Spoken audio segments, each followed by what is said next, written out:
اللہ کے نبی کے پاس ایک صحابی آتے ہیں، ما حق زوجتی احدنا علی، اے اللہ کے نبی بیوی کا حق ہمارے اوپر کیا ہے؟ آج کوئی مرد مولوی سے یہ سوال نہیں کرتا، سب یہ چاہتے بیوی کو مجھے میرے ساتھ کیا کرنا چاہیے یہ بتاؤ مولوی صاحب، لیکن صحابی الٹا سوال کر رہے ہیں، ما حق زوجتی احدنا علیہ، اے اللہ کے نبی بیوی کا حق ہمارے اوپر کیا ہے؟ آپ نے فرمایا ان تطعمھا اذا طعمت، جو تم کھاؤ اپنی بیوی کو کھلاؤ۔ تم باہر کھا رہے ہو دیسی مرغا اور بیوی کو گھر میں بھات کھلا رہے ہو، تم باہر بہترین چیزیں کھا رہے ہو اور بیوی کو اس سے محروم کرو نہیں، جو تم کھاؤ بیوی کو کھلانے کی کوشش کرو۔ وَتَقْسُوَهَا إِذَا اكْتَسَيْتَ، اور جس معیار کا کپڑا تم پہنتے ہو اسی اسٹینڈرڈ اور معیار کا کپڑا اپنی بیوی کو پہناؤ۔ اگر تم مہنگے کپڑے پہنتے ہو، تم برانڈڈ کپڑے پہنتے ہو، تو بیوی کو بھی اچھا کپڑا پہناؤ۔ وَلَا تَضْرِبِ الْوَجْهَ، اور کبھی بیوی کے چہرے پر ہاتھ نہ اٹھانا، کبھی بیوی کے چہرے پر نہ مارنا۔ وَلَا تُقَبِّ، اور کبھی بیوی سے گالی گلوچ نہ کرنا۔ وَلَا تَهْجُرْ إِلَّا فِي الْبَيْتِ، اور جتنا بھی جھگڑا ہو جائے، میاں بیوی کا جھگڑا گھر کے باہر نہ جائے، اس کو کبھی گھر کے باہر نہ نکالنا۔ یہ بیوی کا حق ہے آپ کے اوپر۔ اور آپ ایک بات یاد رکھیے میرے بھائی، آپ ماشاءاللہ بڑے چہرے پر شرعی داڑھی ہے، ماتھے پر سجدے کا نشان ہے، پانچوں ٹائم کی نماز کے آپ پابند ہیں، رات میں تہجد بھی پڑھتے ہیں، مگر ایک چیز اگر آپ کے اندر نہیں ہے، آپ اپنی بیوی کے ساتھ اچھے شوہر نہیں ہیں، تو آپ اچھے نہیں ہیں میرے بھائی۔ اللہ کے نبی فرماتے ہیں خیرکم خیرکم لأہلہ وانا خیرکم لأہلی، تم میں سب سے بہترین انسان وہ ہے جو اپنے پریوار کے لیے، اپنے بیوی بچوں کے لیے بہترین ہو، اور میں اپنی بیوی بچوں کے لیے بہت اچھا ہوں، میں ایک اچھا شوہر بھی ہوں، میں ایک اچھا باپ بھی ہوں۔ اما عائشہ سے پوچھا گیا اللہ کے پیارے نبی جب گھر میں ہوتے تو کیا کرتے تھے؟ اما عائشہ نے فرمایا کانا یعمل فی بیتہ، اللہ کے پیارے نبی اپنے گھر میں جس طریقے سے اور مرد اپنے گھر کی عورتوں کے کاموں میں ہاتھ بٹاتے ہیں، اللہ کے نبی اپنی بیویوں کے کاموں میں ہاتھ بٹا دیا کرتے تھے۔ اپنے بہت سارے کام اللہ کے رسول خود کر لیتے تھے، بیوی کو غلام بنا کے نہیں رکھتے تھے، بیوی کو نوکرانی بنا کے نہیں رکھتے تھے۔ تو یہ بہترین شوہر کی نشانی یہ ہے کہ وہ بیوی کے جذبات کا خیال رکھے۔ اللہ کے پیارے نبی صحابہ کے ساتھ جا رہے ہیں، آپ نے صحابہ سے کہا تم لوگ تھوڑا آگے نکل جاؤ، صحابہ تھوڑا آگے نکل گئے، حضرت عائشہ آپ کے ساتھ تھیں، آپ نے فرمایا اے عائشہ چلو سناٹا ہو گیا ہے، چلو ہم دونوں دوڑتے ہیں، مقابلہ کرتے ہیں، دیکھتے ہیں کون دوڑ میں آگے نکلتا ہے۔ اما عائشہ نئی نئی شادی ہوئی تھی، دبلی پتلی تھی، وزن کم تھا، جب دوڑنے لگی اللہ کے پیارے نبی پیچھے رہ گئے اور اما عائشہ آگے نکل گئی۔ اما عائشہ کو بہت مزہ آیا، انہوں نے ہنستے ہوئے فرمایا کہ اے اللہ کے نبی انی قد سبقتک، میں تو آپ سے آگے نکل گئی، آپ تو پیچھے رہ گئے۔ اللہ کے نبی مسکرا گئے، خاموش ہو گئے، کوئی جواب نہیں دیا۔ کچھ دنوں کے بعد ایک اور سفر تھا، اس سفر میں بھی آپ نے صحابہ سے کہا تھوڑا آگے نکل جاؤ، اور اتفاق سے اس سفر میں بھی حضرت عائشہ آپ کے ساتھ تھی۔ آپ نے فرمایا عائشہ بہت دن ہو گئے، چلو ایک بار پھر ہم دونوں ریس کرتے ہیں، دوڑ کا مقابلہ کرتے ہیں، دیکھتے ہیں کون آگے نکلتا ہے۔ اما عائشہ فرماتی ہیں اب اس مرتبہ میں تھوڑی موٹی ہو گئی تھی، میرا بدن تھوڑا فربا ہو گیا تھا، میرے بدن پہ تھوڑی چربی آ گئی تھی، جب اس مرتبہ میں دوڑنے لگی تو میں پیچھے رہ گئی اور اللہ کے پیارے نبی آگے رہ گئے۔ اللہ کے نبی نے ہنستے ہوئے فرمایا حاذہ بتلکا، اے عائشہ شاید تم بھول گئی اس دن کا بدلہ آج میں نے لے لیا۔ یہ اللہ کے رسول کا واقعہ میں آپ کو بتا رہا ہوں میرے پیارے ساتھیوں، یہ سیرت النبی کا واقعہ آپ کو بتا رہا ہوں۔ اللہ کے نبی اس طریقے سے اپنی بیویوں سے ہنسی مذاق بھی کرتے تھے، ان کے جذبات۔ ایک مرتبہ مسجد نبوی میں حبشی لوگ نیزوں کا کھیل کھیل رہے تھے، حضرت عائشہ اچک اچک کے دیکھ رہی تھیں۔ اللہ کے نبی نے کہا عائشہ تم دیکھنا چاہتی ہو؟ اللہ کے نبی کھڑے ہو گئے اور حضرت عائشہ اللہ کے رسول کے کندھے پر سر رکھ کر کے اس کھیل کو دیکھنے لگیں، اور تب تک دیکھتی رہی جب تک تھک نہ گئی۔ جب تھک گئی اللہ کے نبی نے کہا عائشہ کیا بات ہے؟ کہا اللہ کے نبی اب میں اندر جاتی ہوں۔ اللہ کے پیارے نبی اس طریقے سے اپنی بیویوں کے جذبات کا خیال رکھتے تھے۔ میرے بھائیوں رشتے محبت سے چلتے ہیں، رشتے قانون کے ڈنڈے سے نہیں چلتے ہیں، رشتے کچھ مان کر کچھ منوا کر کے چلتے ہیں۔ بیوی یہ سوچے شوہر میرے اشاروں پہ ناچے، شوہر یہ سوچے کہ بیوی میری غلام بن جائے، ایسے کام نہیں چلتا ہے۔ یہ محبت کا رشتہ ہے، یہ سکون کا رشتہ ہے۔ گھر کو اگر جنت بنانا ہے اور گھر والوں کو جنتی بنانا ہے تو ہمیں ان چیزوں کا لحاظ رکھنا پڑے گا۔ دو پوائنٹ اور بات کر کے بات ختم کر رہا ہوں، 2 بجنے والے ہیں۔ آخری چیز یہ ہے میرے بھائیوں کہ ہم اپنے گھر میں نیک لوگوں کو دعوت دیں.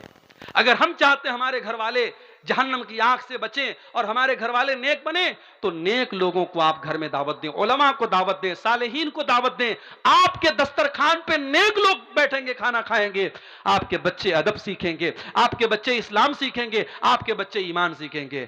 حضرت نوح علیہ السلام اللہ سے دعا کرتے ہیں, ربی اغفر لی ولوالدی ولمن دخل بیتی مؤمنا وللمؤمنین والمؤمنات. اے اللہ مجھے بھی بخش دے, میرے ماں باپ کو بھی بخش دے, اور اے اللہ جو ایمان والا میرے گھر میں داخل ہو تو اس کو بھی بخش دے. پتہ یہ چلا کہ حضرت نوح علیہ السلام اپنے گھر میں ایمان والوں کو دعوت دیتے تھے. آپ اپنے گھر میں شرابیوں کو بلا کے کھانا کھلا رہے ہیں, زانیوں کو بلا کر کے اپنے دسترخوان پہ دعوت دے رہے ہیں, اس سے گھر میں برکت نہیں آئے گی. نیک اور صالح لوگوں کو آپ دعوت دیجئے. اور آخری چیز یہ ہے میرے بھائیوں کہ آپ جو ہے دعا کیجئے. اگر آپ کو لگتا ہے کہ آپ کے گھر میں کوئی برائی ہے, آپ کا بچہ غلط راستے پر چل رہا ہے, آپ کی بیوی اللہ کی نافرمان ہے, آپ اس کی اصلاح کی کوشش کیجئے اور اللہ سے دعا کیجئے. 2 دعائیں میں سکھا رہا ہوں, اس کو یاد کر لیجئے. پہلی دعا آپ کو قرآن کے 19ویں پارے میں ملے گی. 19ویں پارے میں سورہ فرقان کے آخر میں آپ کو یہ دعا ملے گی. اللہ کے نیک بندے یہ دعا اللہ سے کرتے ہیں, ربنا ہب لنا من ازواجنا وذریاتنا قرۃ اعین واجعلنا للمتقین اماما. اے اللہ ہمارے بیوی بچوں کو ہماری آنکھوں کی ٹھنڈک بنا دے, اور اے اللہ ہمیں تو متقیوں کا امام بنا دے. آپ کی بیوی بچے آپ کی آنکھوں کی ٹھنڈک کب بنیں گے؟ جب آپ کی بیوی آپ کو نماز کے لیے اٹھائے گی.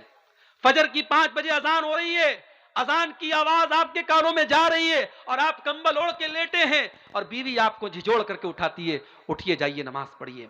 آپ کو سگریٹ پیتا ہوا دیکھ کر کے آپ کی بیوی ٹوک رہی ہے. یہ چندے آ رہے ہیں, اللہ تعالیٰ ان کو قبول کرے, مجھے نام نہیں پتا کس نے تعاون کیا ہے, اللہ قبول کرے. میں یہ کہہ رہا ہوں میرے بھائیوں کہ آپ کی بیوی اور بچے جب اللہ کے فرما بردار بنیں گے تب آپ کی آنکھوں کی ٹھنڈک بنیں گے. ایمان والے یہ دعا کرتے کہ اے اللہ ہمارے بیوی بچوں کو ہماری آنکھوں کی ٹھنڈک بنا دے. وَجْعَلْنَا لِلْمُتَّقِينَ إِمَامًا, اور اے اللہ ہمیں تو متقیوں کا امام بنا دے, اتنا نیک بنا دے, دنیا مثال دے. متقی لوگ ایسے ہوتے ہیں, نیک لوگ ایسے ہوتے ہیں. ایک دعا آپ یہ یاد کر لیجئے, اور دوسری دعا جو ہمارے باپ ابراہیم علیہ السلام نے دعا کی تھی اس دعا کو یاد کر لیجئے. رب اغفر لی, حضرت ابراہیم نے دعا کی, رب اجعلنی مقیم الصلاۃ ومن ذریتی ربنا وتقبل دعا. اے اللہ مجھے بھی نماز کا پابند بنا دے اور میرے بچوں کو بھی نماز کا پابند بنا دے. اے اللہ میری دعا کو قبول کر لے. اپنے بچوں کے لیے دعا کیا کرو میرے بھائی, اپنی اولاد کے لیے دعا کیا کرو, اپنی اولاد کے عقیدے کے لیے دعا کیا کرو کہ اے اللہ مرتے دم تک میرے بچوں کو توحید پہ رکھنا.